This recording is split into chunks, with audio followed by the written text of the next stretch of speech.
أعوذ بالله من الشيطان الرجيم. بسم الله الرحمن الرحيم. والنازعات غرقا والناشطات نشطا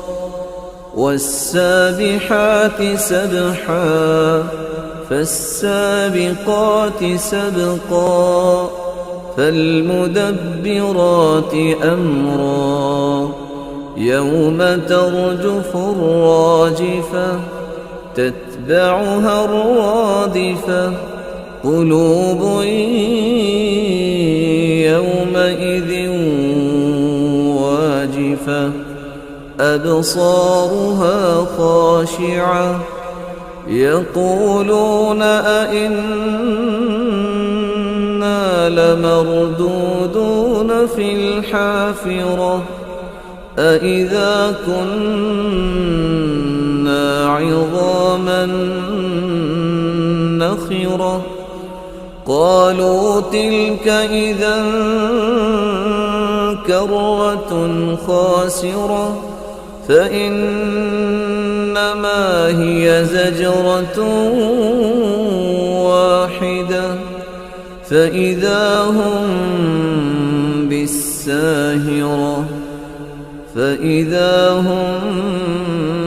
بالساهرة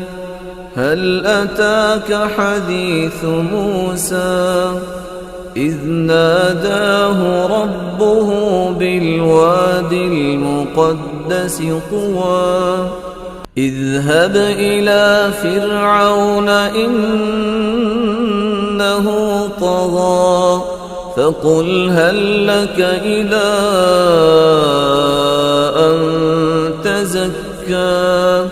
وأهديك إلى ربك فتخشى فأراه الآية الكبرى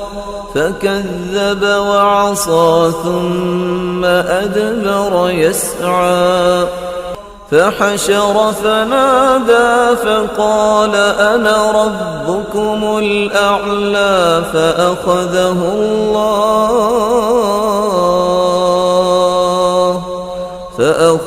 الله نكال الآخرة والأولى إن في ذلك لعبرة لمن يخشى أأنتم أشد خلقا أم السماء بناها رفع سمكها فسواها وأغطش ليلها وأخرج ضحاها والأرض بعد ذلك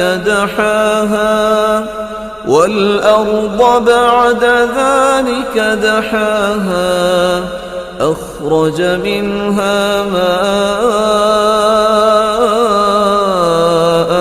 ومرعاها والجبال أرساها متاعا لكم ولأنعامكم فإذا جاءت الطامة الكبرى يوم يتذكر الإنسان ما سعى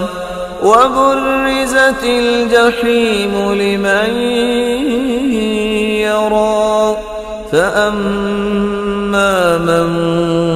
طغى وآثر الحياة الدنيا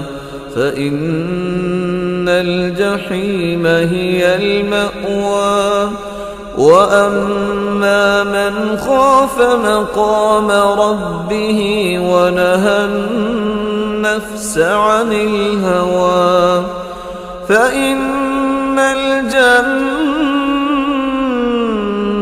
هي المأوى يسألونك عن الساعة أيان مرساها فيم أنت من ذكراها إلى ربك منتهاها إنما أنت منذر من يخشاها كأنهم يوم يرونها